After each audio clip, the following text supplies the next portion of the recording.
On behalf of the Trust Board of Vedic Heritage, and of course everybody who's going to come here to listen to you, I'd like to extend a very warm welcome to you and hope and pray that most people come and take advantage of this beautiful moments that we are going to share with you. Thank you so very much, and you're so welcome. Jai Shri Hanuman.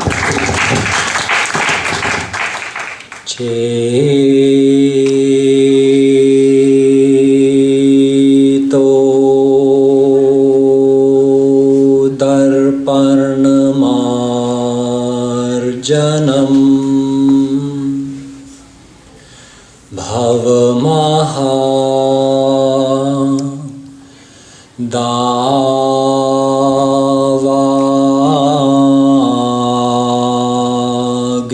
Nirvapanam Shreya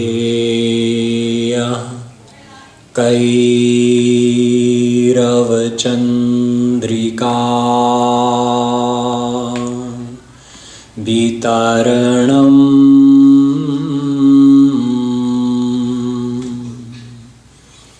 Vidya Vadhu Jivanam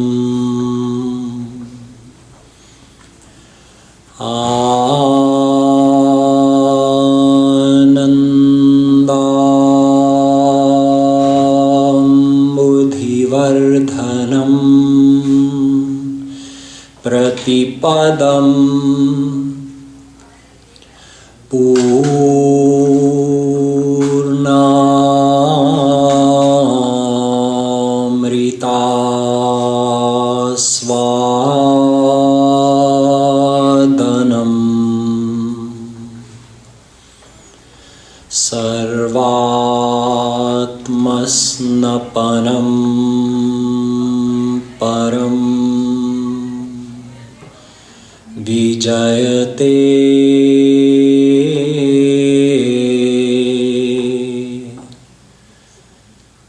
Shri Krishna Sankirtanam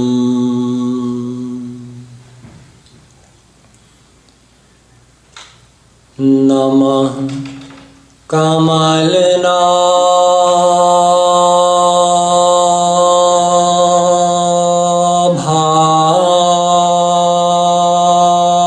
Bhaya Namah Kamalama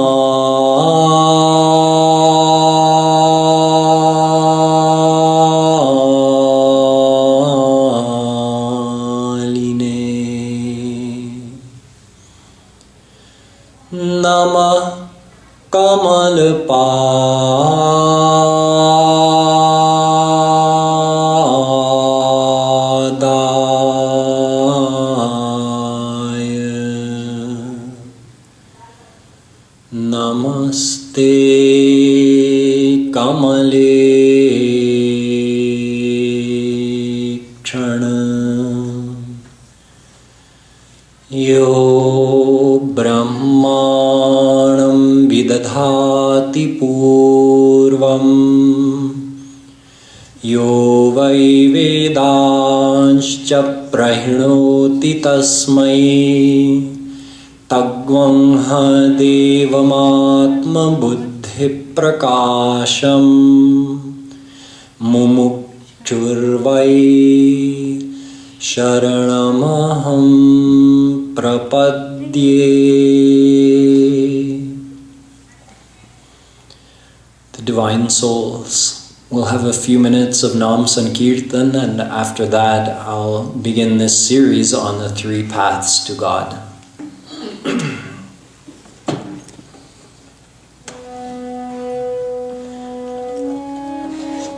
Bhajo Giridhar Govinda Gopal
बोली वृंदावन बिहारी लाल की।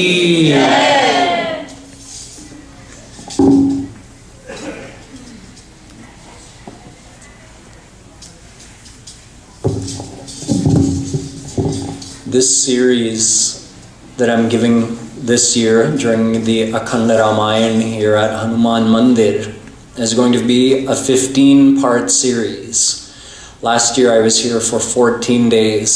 So in fact what I'm going to cover this year is going to be the continuation of where we left off last year. So it's been a whole year. Let me give you a quick review of what I covered last year. I began by explaining that according to the Vedic mantra, Tameva viditvati mrityumeti nanya pantha vidyate yanaya. There are three things that exist. Brahma, Jeev, Maya. Brahma means God, Jeev means the souls, and Maya means the cosmic energy that produces the whole universe. These three things exist eternally. So this Vedic mantra refers to all three by saying that only by knowing Him can He cross over it. He being the souls, knowing Him, the one we have to know, is God, and cross over it being Maya. We refer to Maya as it because Maya is a lifeless energy. God is Chetan. Thus we refer to God with he or she. And of course souls are Chetan. Now, only by knowing God can the soul cross over Maya. By knowing God, the soul becomes eternally blissful, free from suffering, free from the cycle of birth and death, which is caused by Maya. So by crossing over Maya, we're relieved from all forms of suffering, and by attaining God, we receive unlimited divine knowledge and divine bliss. I also explained to you that this is the ultimate desire of every soul. That every soul wants God and only God and nothing but God.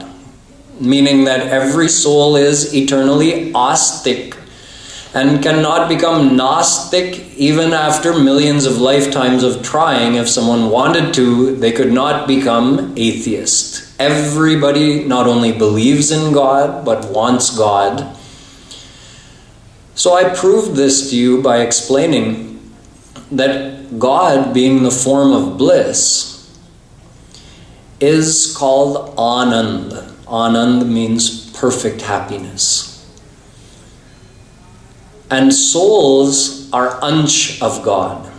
Ansh means a part of Him.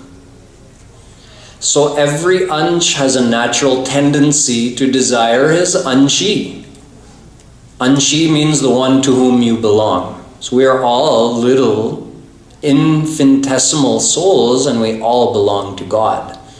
So He is our one and only Anshi, and each one of us is an Ansh, a spark of divine power. So it's the nature of every ansh to be attracted to his anshi.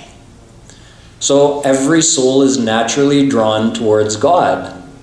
And since God is happiness, this explains why every living being wants to be happy. Because we are ansh of Ananda Brahm. We are ansh of God, who is the form of happiness. Thus, it is our nature to desire happiness, and desiring happiness is the same as desiring God.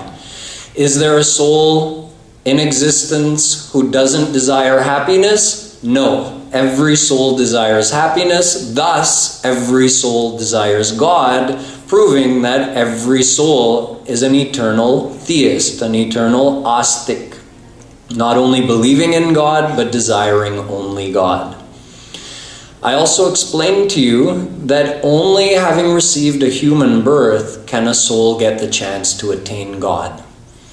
So although souls have existed since eternity, as has God, as has Maya, yet souls don't get a chance to attain God in every life, only in those lifetimes where they're given a human birth. So I explained to you that the human life form is called karma yoni. So as a human, we get the chance to perform karma. And if we so choose, with this power to perform karma, we could even attain the ultimate goal, which is to attain God and become perfectly happy forever.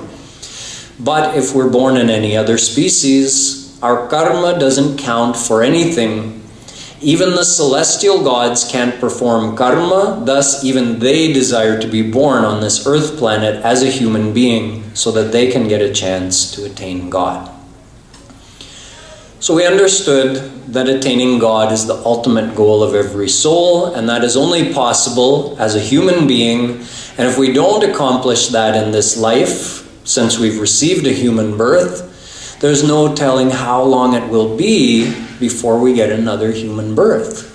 In our next life, there's no guarantee of being born human. We could have to go in other species for untold amount of lifetimes.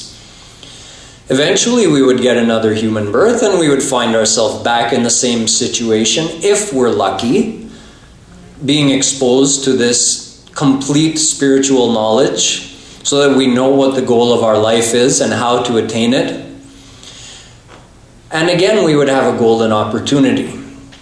So where we are now, although many of us complain about different facets of our life, the position we find ourselves in right now cannot be beat. We should never complain. We received a human birth and we have the knowledge, the eternal knowledge of the Vedas, Gita, Ramayana, Puranas to guide us.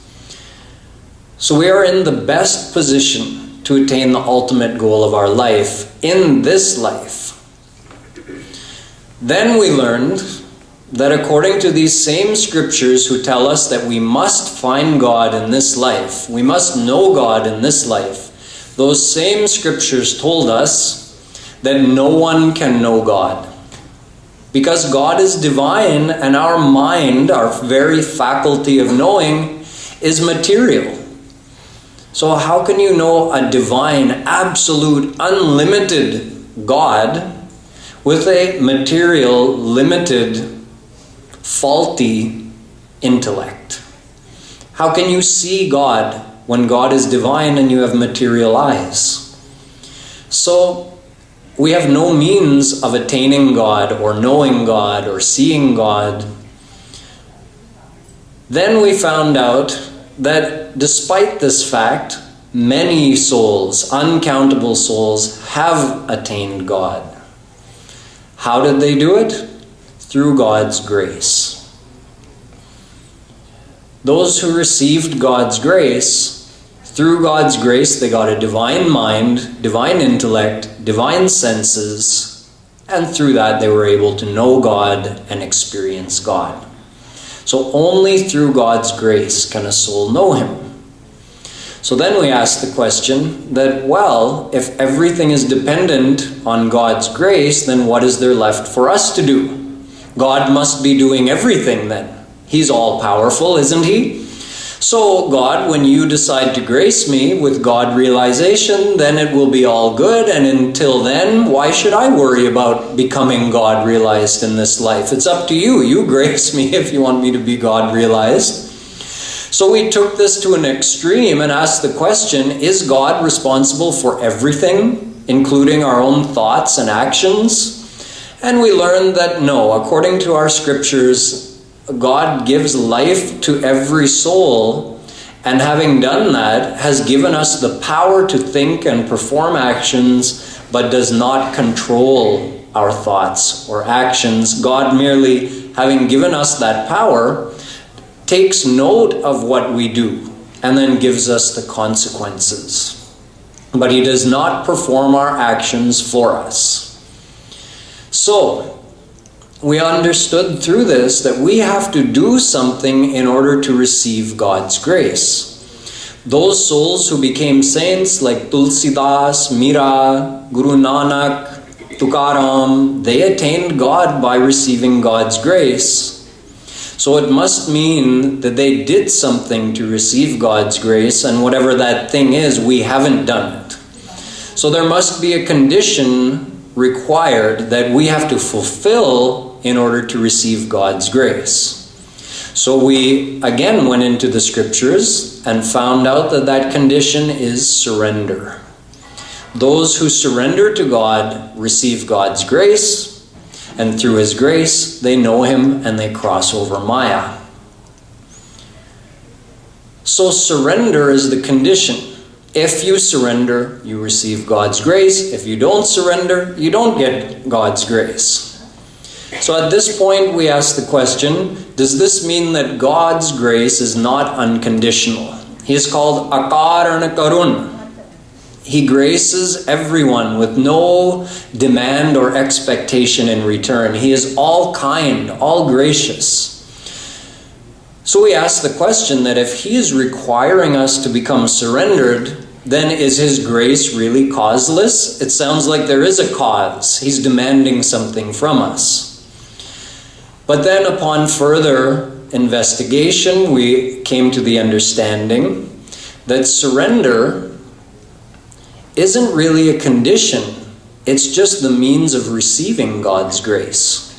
Just like if someone is giving away an unlimited supply of milk and says, anyone who wants milk, just come, but bring a container in which to receive it. And you say, oh, but I don't have a container, and you blame that person. You're putting a condition on your milk that I should bring a proper container to receive it. He says, no, there's no condition. I'm not charging anything. I'm giving it away for free, but you have to have a vessel in which to receive that. So the vessel in which God's grace is received is our heart, or our antahkarana. That vessel has to be surrendered to God. In other words, surrender is a mental or emotional thing. It's not a physical thing. It's not a verbal thing. We don't become surrendered by saying something or doing something. It's our mind that has to become surrendered. And the moment it's surrendered, we receive his grace. There's no delay from his side. So, in fact, there is no condition on God's grace, but in order to receive and experience that grace, we do have to become surrendered in here. So, surrender of the mind is required. Then the question came, what's preventing us from becoming surrendered? If it's just the mind that has to be surrendered, then let's surrender it right now and receive his grace. Then we learn that the thing that's impeding us from surrendering our mind to God is that our mind is already attached in the world. Udhoji man na bhaye das bis. Gopis told Uddhavji that we only have one mind and it's already attached to Krishna. So with what mind do you want us to do this yoga that you're talking about? Uddhava had come to teach them about Nirakar Brahm. We'll talk about that later. But anyway, the gopis said, we only have one mind. If it's already attached somewhere, how can we attach it somewhere else? So surrender means attachment of the mind. And if our mind is already surrendered to the world, then with what mind are we going to surrender to God? Then I explained more deeply that surrender or attachment happens due to a decision we make. Since we're looking for happiness, wherever we decide that we'll get the happiness, that's where we become attached. Because we start doing chintan of that thing.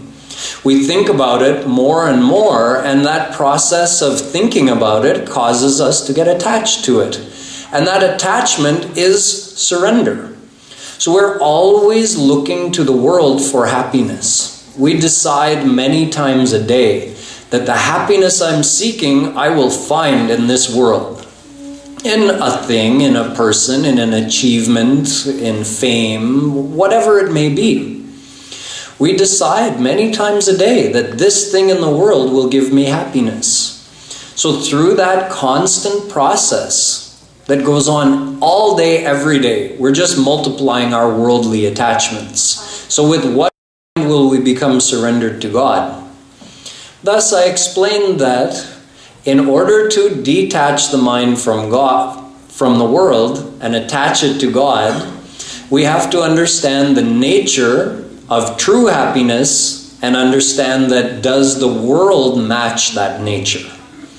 So I explained that true happiness must be unlimited in amount and should last forever.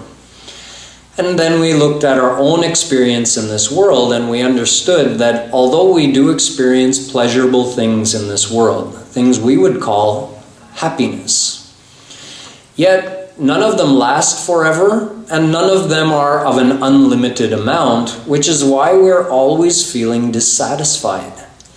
Even while we're enjoying the happiness, we wish we had more. So even when we're happy, we're dissatisfied.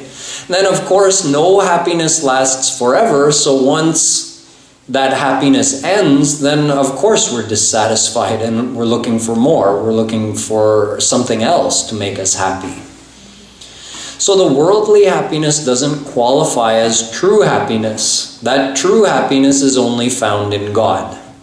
Of course, we've never experienced that, so we have to take the word of the scriptures and the saints who tell us, well, you can understand logically as well, there's only three things that exist, right? Brahma, Jeev, Maya. So we've been looking in Maya for this whole life and all of our past lives, looking for happiness, and we haven't found it there, not the real happiness. So that only leaves one option. We are Jeev, we've exhausted the possibilities in Maya, only Brahma is left. So it makes sense that if we haven't found perfect happiness in the world, it must be in God. And that's the very thing the saints and scriptures tell us. Your perfect happiness is in God. You want to receive it? You have to attach your mind to God. How will you do that? By thinking again and again that happiness is not in this, happiness is in God. Happiness is not in this, happiness is in God. The same chintan you did to get attached in the world, you have to do to get attached to God. So I explained in quite some detail about the nature of worldly happiness. I think for almost 3 days I talked to you about the nature of worldly happiness. And that was necessary so that we could really understand what it is we experience in this world and why it feels like happiness but leaves us wanting more. And how if we want true happiness, we have to start desiring God. So we understood that. We understood that true detachment is from inside, not from outside. I never once told you to leave your family or your job or your life in the world and go to the jungle. I told you that true detachment is from inside, and that detachment is developed through correct knowledge about the nature of worldly happiness and the true nature of God. And by thinking about that over and over, avritti rasakrit upadeshat, Brahma Sutra says, think about it again and again and again. Only then the knowledge will go deeply into your heart and you'll start living it. It won't just be a theory. So with this knowledge, we can detach our mind from the world and we're ready to attach it to God. There was one more thing that we covered, which is how a God-realized saint helps us in detaching our mind from the world and attaching it to God. So I explained that a true saint must be God-realized. The true saint has already attained what we want to attain. And such a God-realized saint helps the souls. So I explained to you, according to our scriptures, what is a saint, how to recognize a saint, how a saint helps the souls, how we benefit from a saint. And having understood all of that, we came to the point where I said, now we're ready to understand the actual path to God. Now, although the path to God can only be correctly understood from a God-realized saint, and I am not such a saint, but what I'm going to share with you, I have learned from a God-realized saint. So the source is authentic, even if I'm not the exactly right person to be telling you this, but I'll do my best to pass on the knowledge in a way that you can practically apply it in your life.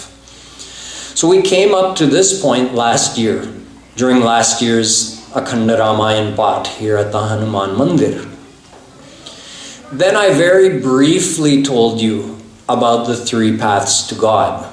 But this year I'm going to give you proper detail on the path to God. So, the path to God is the path through which you are able to attach your mind to God or become surrendered to God. That is the path to God. In the Bhagavatam, Shri Krishna says, Yogastraye maya prokta nrinam shreyo vidhitsaya Gyanam karma cha bhaktischa nopayonyosti kutrachit. There are only 3 paths to God. He says there's no 4th path. There never has been, nor will there ever be. Karma, Gyan, and Bhakti. The path of action, the path of knowledge, and the path of devotion. These are the 3 paths to God which have always existed and always will exist. So someone may wonder that, how is this possible? In this age when we have new scientific inventions every day of the week, we can't invent a 4th way or a 5th way of attaining God? Why, since eternity, have we only had these 3 ways to attain God? Can't we invent a new, better way of attaining God? So there's a science behind why we have 3 ways. God is Sat, Chit, Anand. We say Sad Brahma, Chit Brahma, Anand Brahma. These are the 3 qualities of God. Sat, Chit, Anand. Sat means eternally existing, eternal life. Chit means divine knowledge, divine mind. And Anand means divine happiness or divine bliss. These are the 3 eternal qualities of God, or God Himself is Sat Chit Anand. And we are Ansh of Sat Chidananda Brahma. These 3 paths relate to Sat, Chit, and Anand. The path of karma, the path of action, relates to Sat. The path of knowledge, the path of Gyan, relates to Chit. And the path of devotion, or Bhakti, relates to Anand. So since these are the 3 eternal qualities of God, and we are Ansh of that Sat Chidananda Brahma, thus there are 3 eternal paths to God that relate to those 3 eternal qualities. So this is why we only have the paths of Karma, Gyan and Bhakti, and any other path that exists, called by any other name, it would fit in one of these three categories. So either it would belong to the category of Karma, or it would belong to the category of Gyan, or it would belong to the category of Bhakti.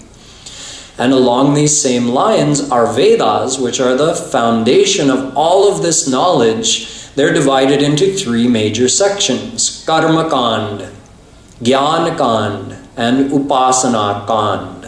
Just like we have Karma, Gyan, and Bhakti.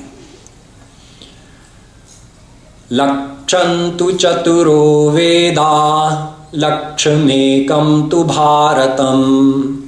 In the Veda it says that Vedas are so extensive that there are originally 100,000 mantras in the Vedas. Out of that, 80%, meaning 80,000 of those mantras relate to Karma Kand. 14,000 of those mantras relate to Gyan Kand. And 6,000 of those mantras relate to Upasana Kand or Bhakti Kand. As you'll see, this is no indication of the relative value or importance of these paths, but that will become clear later. Today I'm going to start by explaining to you what is the path of Karma. See, out of these three paths, Karma, Gyan, and Bhakti, people think that the more people are attached in the world, the more they think that the path of Karma is for me. Karma is so easy, it just means doing my actions in the world. So, in fact, the path of Karma is extremely difficult and involved. What is Karma? Karma also means Dharma. What is this path? Is it a good path for us? Can it take us all the way to God realization? We'll understand a little bit about that today. So what is the path of Karma? Karma is divided into four types of Karma. Nitya Karma, Naimittik Karma, Kamya Karma, and Prayaschitta Karma. Four types of good actions. Nitya Karma means, this is all Vedic Karma, by the way. Things described in the Vedas that a person is supposed to follow, and it counts as a good action. So Nitya Karma is like, depending what your role in society is and how old you are, what stage of your life you're in, there are certain things that you're meant to do every day. Just like a Brahman is supposed to do Sandhya in the morning and evening. They're supposed to offer oblations. It's a ritual they perform, certain mantras and shlokas that they recite at that time. It's a Nitya Karma, something every Brahman is expected to do every day. So depending what your role in society is and what stage of life you're in, you have certain things that are prescribed for you to do every day. This is all described in the Vedas. Vedas and the Smriti Granthas. A little bit in the Puranas and Mahabharata. Not much about all of this in all the other scriptures. Number two, we have Naimittik Karma. Naimittik Karma means occasionally a special event comes in a person's life, and then there's another ritual which is prescribed for that particular day or that special event, such as a child being born, giving the child a name, the child's first haircut, the child getting married when they grow up. Another one that we perform when someone dies, Shraddh. So there are different special ceremonies that we perform at certain times, and these are prescribed by the Vedas, and if someone is following the path of Karma, they're expected to do all of these. Just like they're expected to do the Nitya Karma, They're expected to do the naimittik karma on those special occasions. The third kind is kamya karma, which means that if someone has a specific worldly desire and they can perform this great Vedic ritual, such as when Dashrath wanted a son, he did Putreshti Yagya, and then he was blessed with Ram as his son. There are certain rituals prescribed for the fulfillment of certain worldly desires, but these rituals are very difficult to perform properly. And then we have number 4, prayashchitta karma. Prayashchitta karma means if you know you've done some kind of sin and you want to atone for that, then that is also it's prescribed in the Vedas that if you did this particular sin, then do this kind of charity, do this kind of tapasya, do this kind of anushtan, and you will be freed from the effect of that sin. So all of this is described extensively in the Vedas, these 4 kinds of karma. But to follow all of this, first of all, takes a lot of study to even know what you're supposed to do. I just gave you in a nutshell. Imagine if you actually had to know and understand, okay, what is my nitya karma for every day? What is the naimittik karma I have to perform at certain times? What is the prayashchitta if I know I did something wrong? So a lot of studying would be involved. And then to actually observe all of that every day takes a huge commitment.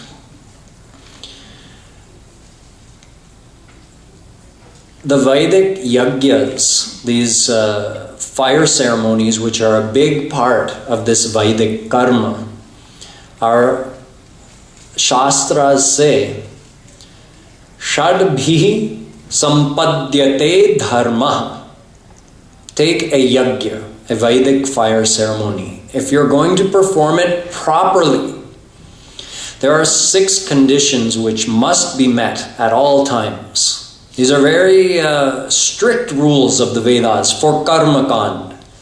Not all the paths are this strict, but on the path of karma, it's very strict. If you want it to count as a good action, you have to do it properly, no mistakes. So 6 conditions must be fulfilled at all times for the proper performance of a Vedic yagya. 1 being the place you choose.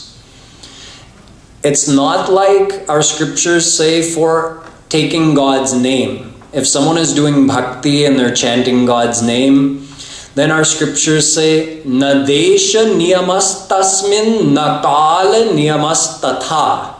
You just want to lovingly remember God with no worldly desire, you can take His name anytime, anywhere. No niyam of sthan or kal. But with a Vedic yagya, these 2 things are very important. The place you choose to do it must be pure, and you have to purify it in a certain way. And the time that you start and finish that yagya has to be exactly according to the science of Jyotish, of the Vedas. You can't just do it anywhere or anytime. So it has to be done precisely.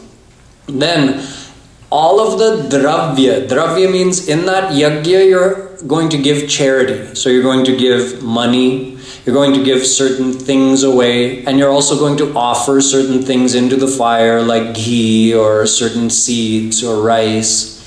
So all of that dravya, which is going to be offered either into the fire or in charity, that has to have been earned according to your dharma. So even that nowadays in Kali Yuga, think about that. How many people really have pure earnings? But if you could, then you would be satisfying this 3rd condition of the Vedic yagyas.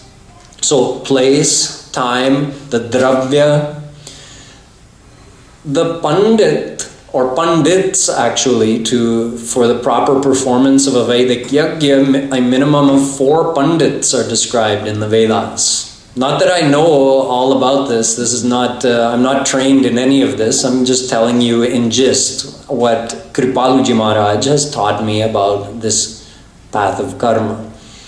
So the pandits who are performing the yajna also have to be pious-hearted. Nispriha, Ved says, means not performing it with any ulterior motive, just as a good action. Number 5. The mantras being used in that ceremony have to be pronounced exactly right. See, it's not just about, every mantra, you could say it has words, and then each word is made up of certain akshar meaning like a syllable or a sound. But then it's also like it's a formula where you put the stress in the Vedic mantra. Again, Panditji would know much better than I would. I'm not trained in that. But when you recite a Vedic mantra in a yajna, you don't just say, it's not like you can just pronounce the word properly. Also, there's a tone and a stress. That where do you put the stress in the word? And if you don't stress the word in the right way at the right place, then that becomes like you can say, it could ruin the whole thing. See, one time, this is told in Vedas, that there was a Rakshas, a demon. He was fighting against Indra. So to get more power so that he could defeat Indra, he was going to perform this yajna. And the yajna was going to give him the strength to defeat Indra. He forcefully brought some rishis, and under fear of death, they were made to perform this yajna on his behalf. And the main mantra in that yajna was Indra Shatrur Vivardhasva, which means, let the enemy of Indra grow strong and defeat Indra. But it had to be pronounced in the right way. It was meant to be pronounced with Adyudatta, means stress at the beginning of a word, not Antyodatta, which means stress at the end. So this Rakshas, he only knew that it was Indra Shatrur Vivardhasva. He knew what the mantra was. He didn't understand about the tone and the stress in how you're supposed to say it. So the rishis tricked him. And they pronounced it just by changing where they stressed the word, not by changing the words. By changing the stress on the words, they got the exact opposite meaning out of the mantra. The way they pronounced it, it meant let Indra grow strong and defeat his enemy. So after the yajna, God actually appeared and he said, what you have asked for in this yajna, I'm going to grant it to you. And the demon thought, oh, great. Then he went out and fought against Indra, and Indra killed him. So as he was lying, dying, he again called to God, oh God, this is such an injustice. You promised me, we performed this yajna and you granted me this wish. He said, I granted you exactly what you asked for. And he told him what the rishis had done with that mantra. So that Rakshas said, well, that's the rishis' fault. They should get punished, not me. He said, no, you are the host of the yajna. The host gets the result of the yajna. So it's your problem. So you see, the rules of these Vedic rituals for the karmakan, for the path of karma, they're very, very strict and difficult to follow. The sixth condition of properly performing these rituals is that the host himself should have faith. That, when you're offering the oblations into the fire, that who you're offering it to, whether it's to Indra or Vayu or Agni, that Devata is actually here and accepting what you're offering. You should have that Pakka Vishwas. That's the sixth quality or condition. So this is just the Vedic karma. You also have, you can say, social karma, social good karma, like your duties in the family, your duty to society. You have religious good karma, like doing certain fasting, doing vrat, doing anushtan. So there's so many different kinds of good actions which all together make up the path of karma. Now, if someone could follow that to the T for their whole life, what would they receive? Ved says, Punyena punyalokam nayati. Mundakopanishad. You go to Punyalok, which is also called Swarg. I explained to you a little bit about Swarg last time, but I'll give you a quick review. Swarg is a real place which is described in our scriptures, which cannot be accessed from here. So you can't go and scientifically find out that, does Swarg actually exist? You can go to Swarg after you die based on all the good karma you did. So the result of following the path of karma is the attainment of Swarg. Now, what is Swarg? Is Swarg synonymous with attaining God? No. Saishanandasya mimansa bhavati yuvasyat sadhu yuvadhyayakah ashishto dradhishtho balishto tasyeyam prithvi sarva vittasya purna syat sa eko manusha anandah te ye shatam manusha anandah sa eko manushya gandharvana manandah ityadi. Taittiriya Upanishad gives a big long explanation of what is Swarg. So to help us understand what it's like in Swarg, the description starts here. Taittiriya Upanishad says, understand what is the topmost pleasure of your world that you live in. So the description says, imagine if you were the king or queen of the whole earth. You alone ruled the whole earth planet. And you were young, healthy, strong, intelligent, educated, generous, good. All of your subjects were favorable towards you. You had a nice, loving family and friends. If you had all of this, you would have the equivalent of 1 unit of worldly happiness, earthly happiness. Now, start to go into Swarg. Swarg, or the celestial abodes, are broken down into 10 major lok. 10 major areas or celestial abodes, from lower to higher. So the lowest one, the one directly better than our earth planet, is called Manushya Gandharva Lok. So if you multiply the happiness, that 1 unit of happiness that I described, which none of us has experienced in this life, multiply that by hundreds of times, and you get the happiness of the lowest celestial abode, the slum of the celestial abodes, Manushya Gandharva Lok. It would be hundreds of times greater than the greatest happiness of this earth planet. Beyond that is Deva Gandharva Lok. So the happiness of Deva Gandharva Lok is hundreds of times better than the happiness of Manushya Gandharva Lok. Multiply that happiness by hundreds of times and you have the pleasure of Pitrilok, the third of Swarg. Multiply the happiness of Pitrilok by hundreds of times and you have the happiness of Ajanaj Devalok. Multiply that pleasure by hundreds of times and you have the pleasure of Karma Devalok. Multiply that pleasure by hundreds of times and you have the pleasure of Nitya Devalok. Multiply that by hundreds of times and you have the pleasure of Indralok. Multiply the pleasure of Indra's abode by hundreds of times and you have the pleasure of Brihaspati Lok. Multiply the pleasure of Brihaspati Lok by hundreds of times and you have the happiness of Prajapati Lok.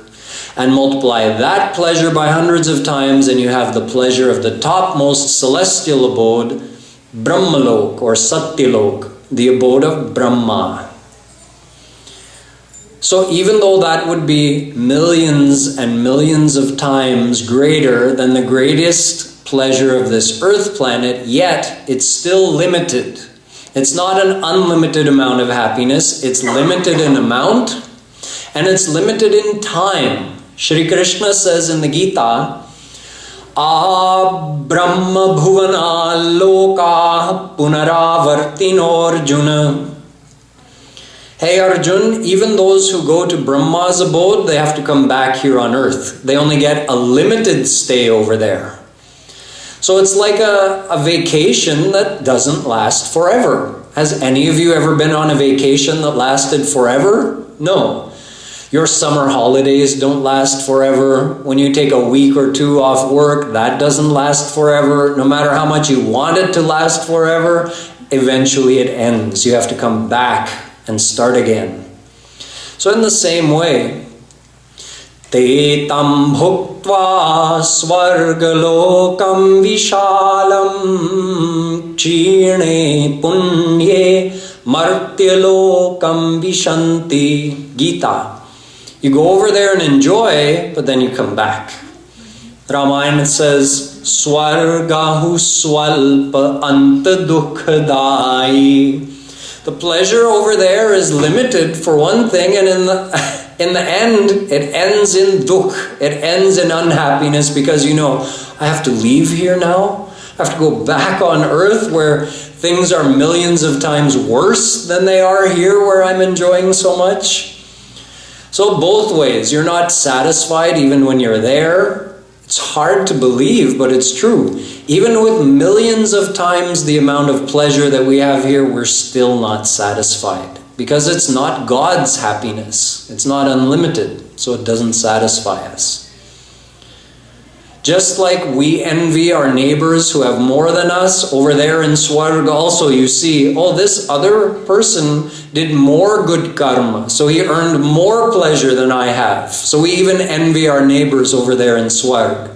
So we're really no farther ahead by going over there, which is why the same Vedas that dedicate 80,000 mantras to this path of karma, the same Vedas tell, Ishtapurtam manyamana varishtham nanyat shreyo vedayante pramudha nakasya prishtete sukrite nubhutvemam lokam hinataram vavishanti. Mundakopanishad.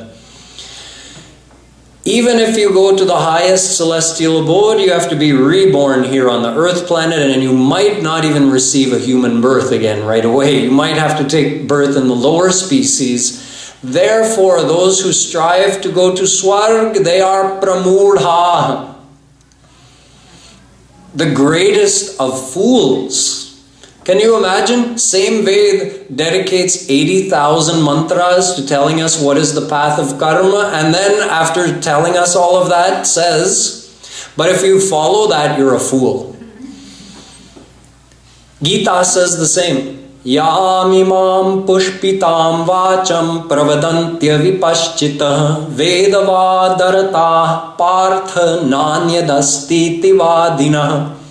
Hey Arjun, Shri Krishna says, those who listen to speeches where people tell them, you have to follow all of this so you can go to Swarg, they are fools. And those who are telling them to do that are also fools. Ved says, Kathopanishad says, that it's like the blind leading the blind. Andhe naiva niyamana yathandha.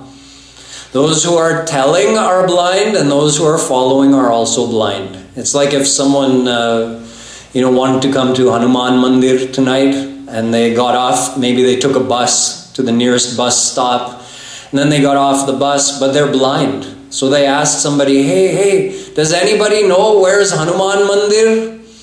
I can't see. Somebody please take my hand and walk me to the mandir. And let's say there's another blind person in the crowd, and he thinks, he doesn't know I'm blind. Oh, Andhe, come on over here, grab my hand, I'll take you to Hanuman Mandir. And then who knows where they'll end up in this New York traffic. Could be a bad ending to their story. So this is the blind leading the blind. According to Vedas, those who preach about following the path of karma to go to Swarg, they are blind, and those who follow are also blind. So we have a samasya, we have a problem here. It's a big contradiction. The Vedas are so respected. They're the ultimate authority of Sanatana Dharma. If it's not in Vedas, we don't accept it. And according to these Vedas, we're seeing such a big contradiction. They're telling us about karma, that we have to do karma. Look, the same Veda is saying, Kurvanne veha karmani jiji vishecha tagvam samah. Ishavasya Upanishad. Same Upanishad which is saying if you do all of that you're a fool. The same one is saying live for 100 years and follow all those guidelines of karma of the Vedas. In the Smritis, Bhagwan himself in Badhul Smriti says, Shruti Smriti mamaivagye yasta ullanghya vartate. Bhagwan says, I made those laws of karma which are laid down in the Vedas, the do's and don'ts. It's my agya, it's my instruction to all the souls, and those who follow it, they're good, and those who don't, they're acting like my enemy. Thus, follow that. In Gita, same Gita where Shri Krishna is telling Arjuna, no, that's foolish to follow this path of karma and go to Swarg. Same Gita, same Shri Krishna is saying, Yagya dana tapa karma natyajyam. Don't leave doing all of that. You still have to do that. Sve sve karmanya bhiratah sansiddhim labhate nara. Gita. Or suno. Shri Krishna is telling Arjuna, you can attain perfection by following this path of karma. Same Gita which says, Traigunya Vishaya Veda Nistraigunya Bhavarjuna. See, here in Gita, Shri Krishna is condemning his own Vedas. He says the teachings of Karma Kand of the Vedas keep you within Sattvaraj Tam, the three qualities of Maya. And Arjuna, I've already told you that true happiness is beyond that. So you have to go beyond those teachings of the Vedas. So we see contradiction after contradiction in Vedas, Upanishads, Gita. So what are we to understand? What are we to follow? Are we to follow the path of karma, or are we not to follow the path of karma? So I will solve this problem for you according to our teachings of the Vedas tomorrow.